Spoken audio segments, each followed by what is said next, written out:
Assalamualaikum semuanya, nama saya Ihsan Mufid. Saat video ini diunggah, saya sudah berada di Australia kurang lebih selama 6 bulan. Dan beberapa hari yang lalu, saya finally berhasil mendapatkan SIM Australia. Di video kali ini, saya mau berbagi pengalaman tentang proses pembuatannya, mulai dari registrasi, tes teori, sampai driving test. Dan buat kalian yang baru pindah atau berencana pindah ke Australia, saya berharap video ini bisa membantu kalian.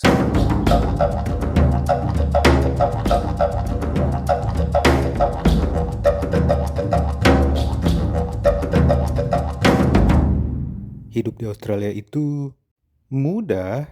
Seperti yang sudah saya sampaikan sebelumnya, SIM Indonesia hanya berlaku selama 6 bulan di Australia. Setelah itu, kalian wajib menggantinya menjadi SIM Australia kalau ingin tetap bisa menyetir di sini. Dan prosesnya sebenarnya tidak terlalu rumit, tapi ada beberapa detail yang penting banget untuk kalian tahu supaya tidak bolak-balik atau menunggu terlalu lama. Nah, di video ini saya akan menjelaskan secara lengkap dan runut langkah-langkah membuat SIM di Australia, termasuk waktu tunggu, tips, dan dokumen yang wajib disiapkan. Langkah pertama, datangi servis New South Wales terdekat. Tempat ini adalah pusat pelayanan pemerintah untuk urusan SIM, rego kendaraan, kartu identitas, sampai pajak kendaraan. Setibanya di sana, ambil nomor antrean dan kalian akan mendaftar untuk pengajuan SIM Australia.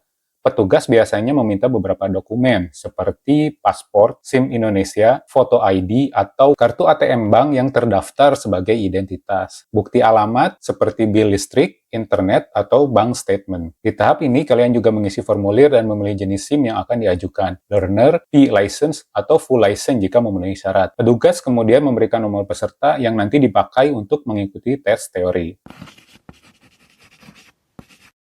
Setelah registrasi, langkah berikutnya adalah mengikuti DKT atau Driving Knowledge Test. Sebelum tes, kalian wajib menyelesaikan modul pembelajaran online yang berisi mengenai rambu-rambu di Jalan New South Wales, aturan prioritas, keselamatan berkendara, roundabout, cool zone, pedestrian crossing, dan lain-lain. Modulnya cukup banyak, jadi lebih baik belajar beberapa hari sebelumnya. Tesnya juga dilakukan secara online dalam bentuk pilihan ganda.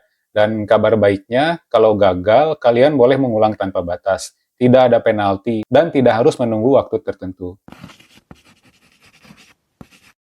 Setelah lulus DKT, kalian kembali lagi ke servis New South Wales untuk memilih jadwal dan lokasi driving test. Perlu kalian ketahui, per tahun 2025 ini antrean driving test bisa mencapai 4 bulan. Jadi bersiaplah untuk menunggu yang cukup lama.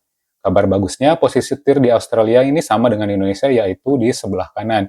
Jadi secara teknik mengemudi seharusnya tidak terlalu sulit bagi kalian yang sudah terbiasa menyetir di Indonesia. Yang perlu lebih diperhatikan adalah aturan dan rambu yang lebih ketat di Australia ini. Dalam driving test, kalian akan diuji mengenai parkir paralel, menggunakan indikator mobil dengan benar, observasi kiri dan kanan, menghadapi roundabout, menjaga kecepatan sesuai zona, berhenti total di stop sign, dan cara merespon kondisi lalu lintas di sekitar. Tips penting, pilih lokasi tes yang tidak terlalu ramai. Gunakan mobil yang sudah kalian kuasai. Jika lulus, hasilnya akan langsung diinformasikan setelah tes selesai.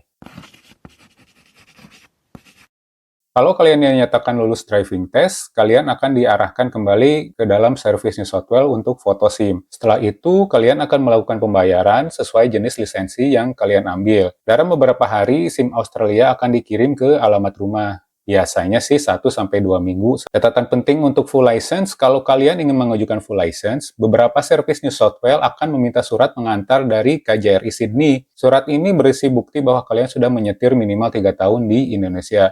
Karena itu adalah salah satu syarat untuk bisa langsung mengambil full license tanpa harus melalui tahapan P1 atau P2.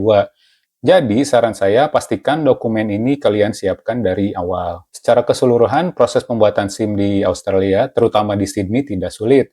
Hanya butuh ketelitian dan kesabaran, terutama saat menunggu jadwal driving test yang cukup panjang. Semoga panduan ini membantu kalian yang baru datang atau sedang proses pindah ke Australia. Sampai jumpa di video selanjutnya. Assalamualaikum warahmatullahi wabarakatuh.